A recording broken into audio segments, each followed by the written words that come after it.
مدینہ کیسے بنا اللہ، اور اس کی پہل کہاں سے ہوئی۔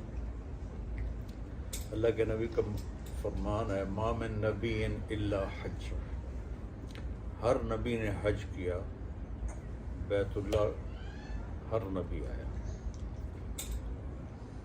موسیٰ علیہ السلام اپنی قوم کے ساتھ جب حج کرنے تشریف لائے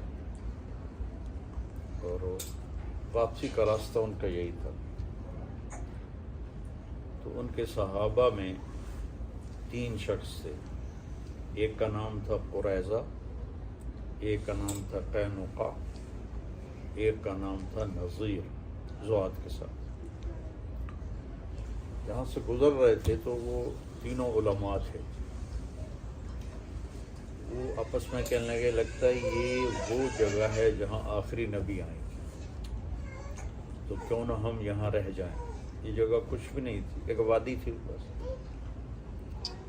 تو ہماری نسلیں یہاں رہیں گی، جب آخری نبی آئیں گے تو ان پر ایمان لے آئیں گے۔ تو انہوں نے موسیٰ علیہ السلام سے اجازت چاہی کہ ہم یہاں رہ جائیں، تو انہوں نے اجازت دے دی کہ ٹھیک ہے رہ جاؤ۔ جب یہ والسماء ذات البروج میں جو واقعہ ہے کہ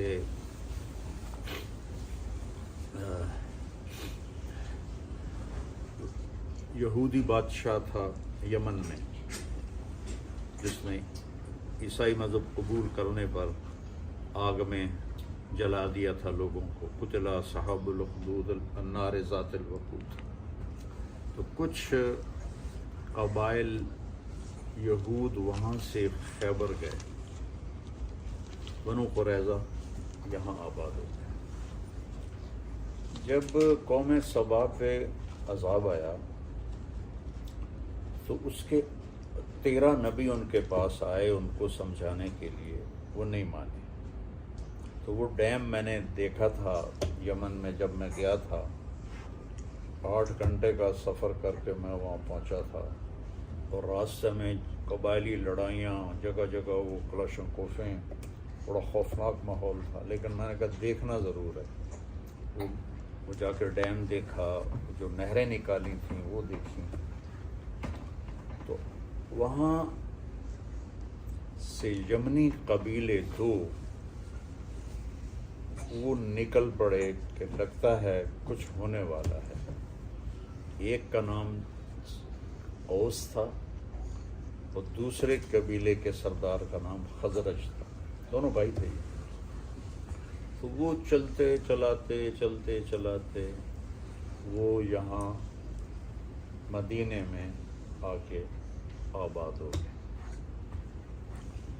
جب یمن کا ایک بادشاہ تھا تبع، اس نے مدینے پہ آگے شام پر حملہ کرنا تھا، مدینے پہ جب وہ اٹیک کرنے لگا تو یہود کے علماء نے اس سے کہا یہاں آخری نبی آنے والا ہے، یہاں یہ کام نہ کرو، تمہیں نقصان ہو سکتا ہے۔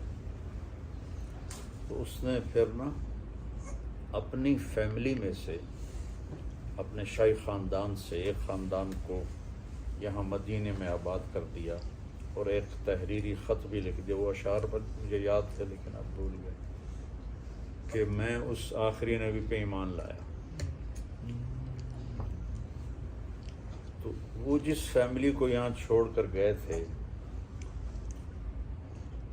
اس کے مہمان بنے میرے نبی ابو ایوب انصاری، طبع کی چھوڑے ہوئے خاندان میں سے تھے۔ اس وقت کی دعا کو اللہ نے یہ آنر دیا کہ ابو ایوب کے مہمان بنے ہمارے نبی۔ تو اوس و خزرج کو آپس میں لڑا کر یہ تینوں یہودی قبیلے مال بناتے تھے، ان کو سود پہ پیسے دیتے تھے، ان سے یہ مال بناتے تھے۔ تو اللہ تعالیٰ نے آخری نبی کو مبعوث فرمایا، تو 10 سال ہو گئے آپ کو دعوت دیتے، کوئی ایمان نہیں لایا سوائے 150 آدمی۔ تو نبوت کے 10ویں سال آپ مینا میں حج کے دنوں میں مینا میں گشت کرتے تھے، جیسے ہم تبلیغی دوست گشت کرتے تھے۔ کوئی میری بات سن کے مان لیا، تو ایک جگہ سے گزرے تو کچھ لوگ نوجوان وہاں بیٹھے ہوئے آگ روشن کر کے روشنی کے لیے بیٹھے ہوئے۔ آپ نے دیکھا سارے نوجوان ہیں، تو آپ ان کے پاس گئے، میری بات سنو گے؟ وہ کہنے لگے تم کون ہو؟ کہا میں اللہ کا نبی ہوں۔ تو وہ ایک دوسرے کو دیکھنے لگے اور کہنے لگے یار وہ یہودی باتیں کرتے ہیں کہ ایک نبی آنے والا ہے، کہیں یہ وہ نہ ہو؟ تو آؤ اس کی سنیں۔ تو وہ تھے ابو الحسن بن تیہان، عبداللہ بن رواحہ، سعد بن الربیع، اسد بن زرارہ، نعمان بن حارثہ، یہ وہ وہاں بیٹھے ہوئے تھے۔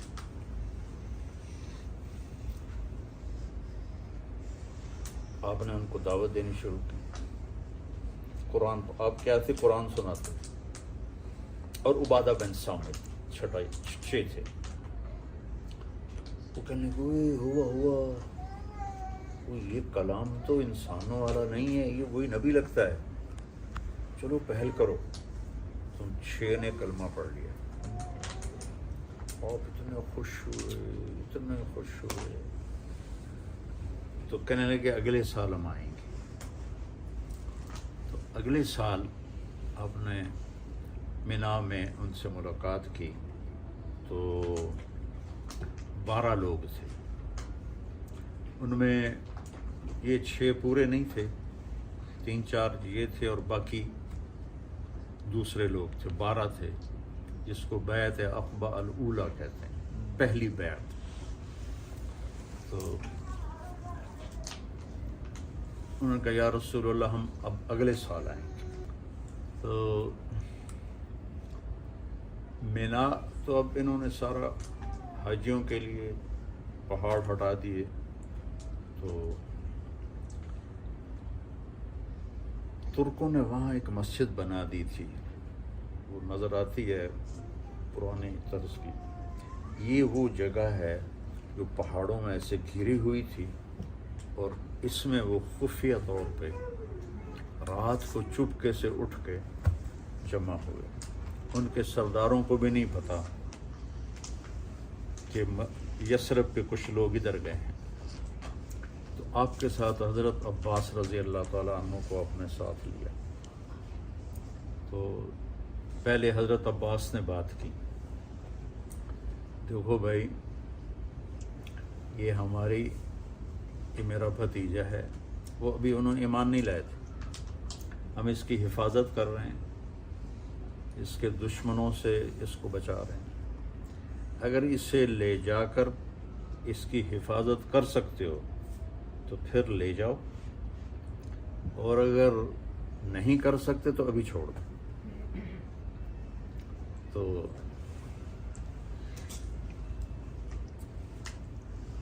اسد بن زرارہ رضی اللہ تعالیٰ عنہ کہنے لگے یا رسول اللہ، وہ جو پہلی بیعت میں شریک، اجازت ہے میں جواب دوں؟ اور آپ کے چچا کی اس میں کوئی توہین بھی نہیں ہوگی؟ آپ نے کہا کہو۔ تو وہ کہنے لگے عباس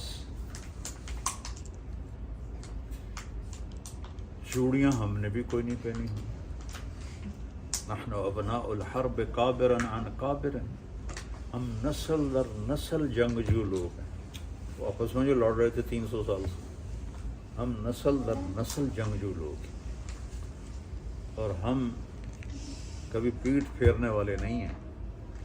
اور تم جانتے ہو کہ جسے قوم ٹھکرا دے اسے ہم قبول کر کے اپنا سردار بنائیں، یہ عرب کی ثقافت میں کتنی مشکل چیز ہے۔ تو اگر ہم نے اتنا بڑا فیصلہ کر لیا ہے تو آگے بھی ہم حفاظت کر کے دکھائیں گے۔ تو کہنے لگے یا رسول اللہ کیا شرائط ہیں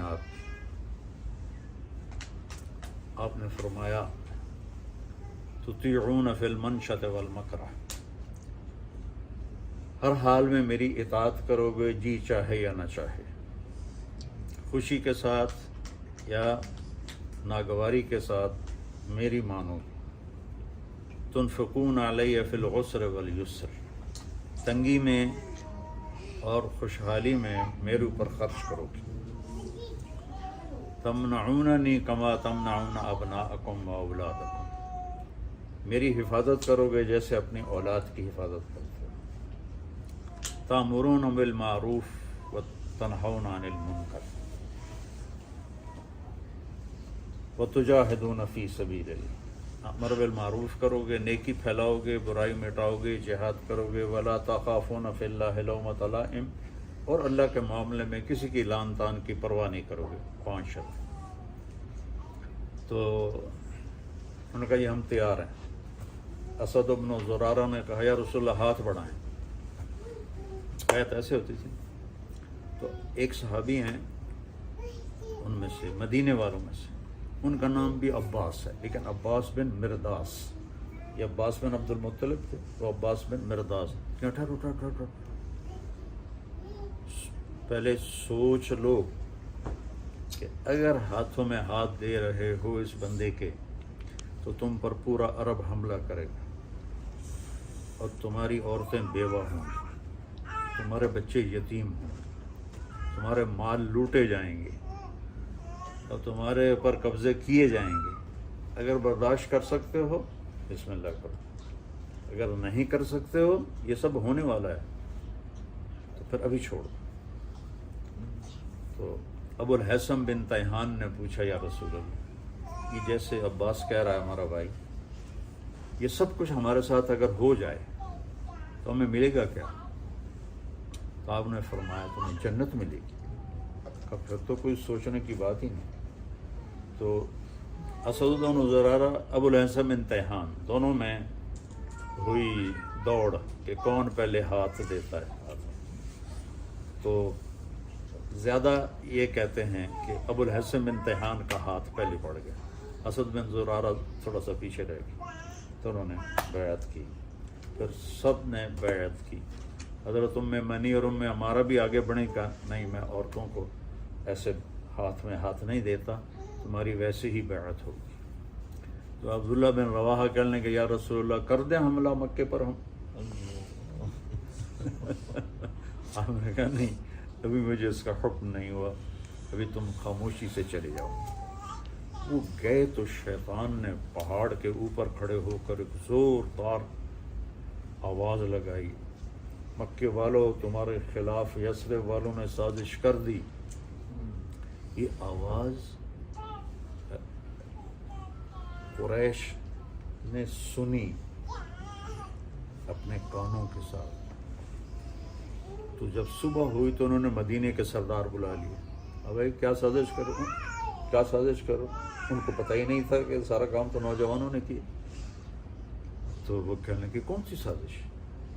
کہا بات آواز آئی، ہم نے سنی کہ ہمارے خلاف تم لوگ سازش کر رہے۔ کہا ایسی تمہارے کان بج گئے ہوں گے، کچھ بھی نہیں، ہم تو کوئی بھی ایسا مسئلہ نہیں۔ تو چلتے وقت صحابہ مدینے والوں نے کہا یا رسول اللہ پھر اب آئیں نا ہمارے پاس۔ آپ نے کہا جب اللہ کا حکم آئے گا تو میں آ جاؤں گا۔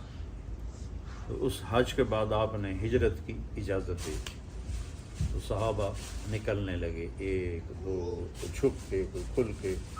حضرت عمر رضی اللہ تعالیٰ عنہ نے جب ہجرت کا ارادہ کیا تو زرہ پہنی اور ہتھیار سجائے اور بیت اللہ کا طواف کیا، اور کہنے لگے جو یہ چاہے کہ اس کے بچے یتیم ہو جائیں اور بیوی اس کی بیوہ ہو جائے تو آ جائے، میں جا رہا ہوں۔ کسی کو جرت نہیں ہوئی اٹھنے کی، سورے سے دم بخود۔ تو ابو بکر صدیق نے اجازت مانگی تو کہا نہیں۔ تو انہوں نے کہا کیا میں آپ کے ساتھ ہوں؟ آپ نے کہا ہاں۔ تو وہ رونے لگے۔ تو